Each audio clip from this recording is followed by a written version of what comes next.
What's good, y'all? Mr. J here, and today's vlog day. I've got a topic of discussion for you guys today. Something that I find to be very intriguing. And I'm not gonna beat around the bush. I know you guys see the thumbnail, I know you guys see the title of the video. That's probably why you're watching right now. Let's throw up the image right there. That is a concept. I want to be very clear. Concept. It's not an official anything. I don't have any inside intel or nothing. This is just all taking place in the hypothetical space. That is a concept for a electric Chrysler 300. As you guys know, this is my second 300. I am a huge fan of 300s, so I've been keeping my ear low, looking for the news and everything on the future of the brand. And recently, you know, the rumor for quite a few years now, you know, we're basically begun the death watch of the 300. Will it continue? Will it not? What's the future? What does the future hold for the 300? Within like the past 2 years, one of the more common rumor that I'm seeing is that it will be going electric in the future. Now I'm starting to see it with a little more frequency. You know, and that just could be, you know, bloggers and everything hopping on, you know, the subject matter. But it's made me think about it a little bit more. My thoughts in general on electric vehicles. You know, I'm sure you guys want to know my position on them. Do I like them? The short answer is yes.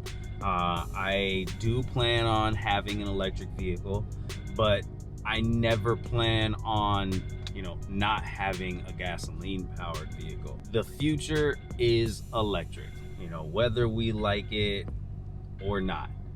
But like I said, I will always have a gasoline car. And I think it would be important, you know, in a future where electric vehicles are the mainstream. You know, electricity isn't always guaranteed. So I think it would be very important for everybody who has an electric vehicle to also have a gas powered vehicle as well. You know, keep your options open. So when I hear this news or see these rumors that the Chrysler 300 might be going electric, I have like a multitude of reactions. I've got, you know, the fanboy reaction in me, the positive fanboy reaction in me. I have the negative fanboy reaction in me, and then I have like my realist reaction. So my positive fanboy reaction, you know, I think I'm right there with everybody when my first thoughts of Chrysler or FCA doing a electric vehicle. Like, there's no way are they thinking about doing it in the era where right now it's the cool thing for everybody to hop in and do an electric or hybrid, you know, where everybody's, you know, they just redid the damn Mustang into an SUV electric vehicle. Okay. What? But it's Mustang, so, you know, who really cares anyway? What are we seeing FCA do? They went from a Hellcat engine being in 2 vehicles, 2 cars, to it all of a sudden being spread throughout their entire lineup. Jeep got one in the Trailhawk, you know. Ram got their pickup truck, the TRX. You know, Dodge got another Hellcat with the Durango. And now what we're hearing is that Dodge is going to get another Hellcat in their van. So, you know, they're trying to do everything they can in the same vein of what Chrysler has always done. You know, bigger engines, bigger, better, faster. That has been like the marquee of Chrysler, you know, since it came about. And for all intents and purposes, that's what it looks like they intend to continue to do. So on the offset, I don't, it's hard for me to imagine them all of a sudden just coming up with a with a electric vehicle out of nowhere after all these Hellcats that are coming out. Then, there's my realistic out view on it that says that electric cars are the future. And it's not even a future anymore where we're coming up on the curve. We're currently in the curve. And why I say that is because you look and you see what all of these companies are doing. It used to be that it was just Tesla, and those came out and they were super expensive cars. So it really just kind of put it out there as like a dream car that existed that, everybody could talk about, but, the Commonwealth wasn't able to afford those cars. And then they dropped a $30,000 one, which put it squarely in the median of, an average brand new car space. $30,000 for a brand new car is pretty average. So all of a sudden it went from being kind of like a dream car to being a realistic, affordable car. And then you started seeing other companies start to do the same. They hop in and they start, making their own hybrids at, various different prices. But what's really, I think what's really pushing it forward right now is that, obviously we've all seen what Porsche did. Porsche came out and made a sports car, electric car.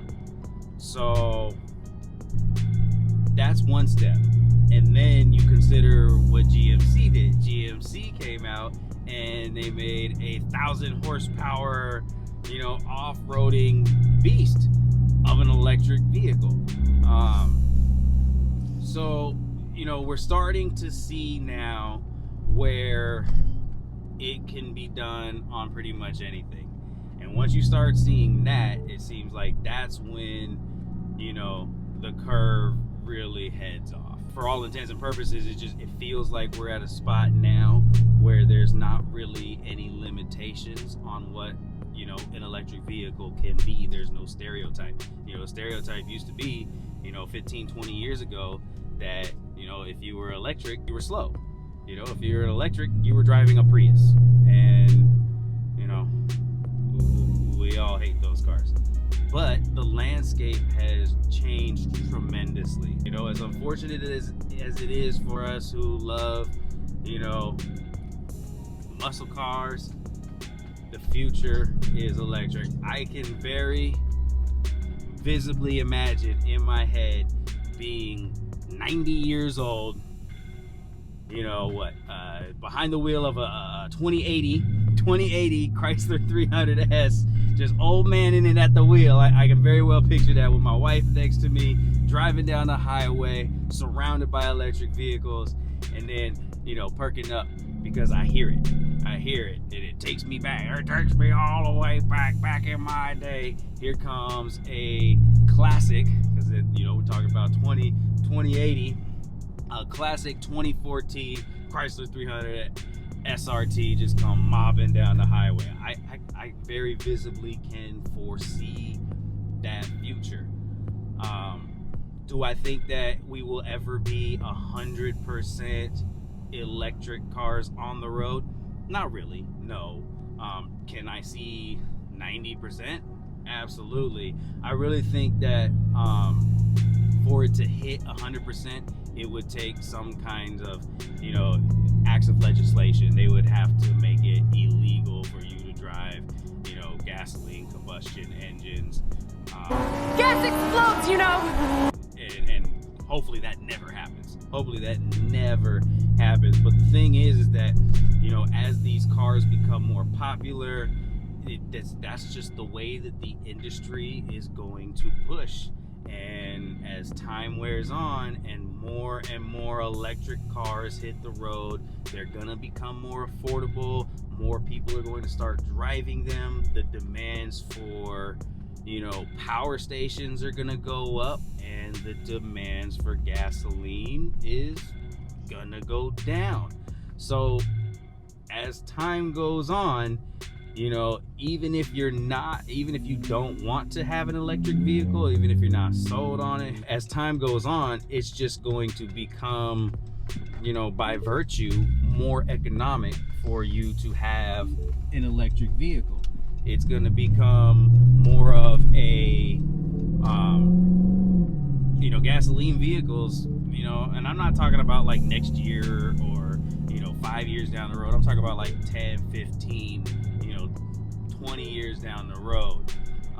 It's going to be, more of a collector's thing to have the gas powered vehicle. Which brings me to the negative fanboy reaction in me. And, my negative fanboy reaction, why I call it a negative fanboy, is because as, a two-time 300 owner, the inevitable truth about 300s is that they're treated differently than anything else in the FCA lineup. Unfortunately, you're not part of the 300 gang and, not feel the repercussions of that. No more SRT8, no more SRT sold in America. We're pushing 6 years now since the SRT has been gone in America. That's the better side of a decade. It's not coming back. So, it's not coming back in any form that we were used to priorly. Maybe they bring it back in the Hellcat version, which would be a dream come true. Hopefully they would do that. But, the neglect is real. Like, for whatever reason, they want to keep Chrysler and the 300 in its own space. Like, just look at what they've done with the Hellcat engines across the FCA. It's hit every single branch except for Chrysler. So it's undeniable that the 300 gets treated differently. And it's because of that where I can start to realistically see the future where we see a electric 300. Because what else are you going to do if you're in FCA's position? The problem with electric vehicles is that the batteries aren't exactly, the easiest things to manufacture. You definitely have to have everything set up to manufacture these batteries. And it's kind of at a point right now where you're either getting on the train as it's taking off, or you're going to be left behind. So if you're in FCA's position and you're considering how to break into the electric car market, where do you begin? How do you do that? You're not going to touch any of the Dodges because, those, are dedicated to the opposite end of the spectrum. If you came out with, an electric version, yeah, maybe you'd cause a whole bunch of noise and attract a whole new market, but then you're probably risking at alienating a very loyal existing market. So, I would be floored. I would be shocked if, we saw a Charger or a Challenger become electric. The 300 right now is in that peculiar space right now where year to year we don't know if it's going to continue. It's been going strong on the current model for 10 years. So 10 years for a car, that's a long time. That's a long time. So at the very least, the 300 is in for a refresh. And they say that they dropped the SRT line because of sales not being there. This year they did away with the C. I believe it's only the 300 and the 300S models that you can get. And again, they're saying that's attributed towards sales. So they're looking at a spot where they need to do something different to reinvigorate the market around the 300 or move on from the 300. So that to me opens the space where, you know, you can do all three. You can move on, you can try something new and reinvigorate the market. You can kind of see from, you know, from a non-enthusiast standpoint, from a selling car standpoint, how the Chrysler 300 as an electric vehicle becomes a viable option for FCA. Now, what do I think of it? I don't know. I guess we would just have to see. You know what I'm saying?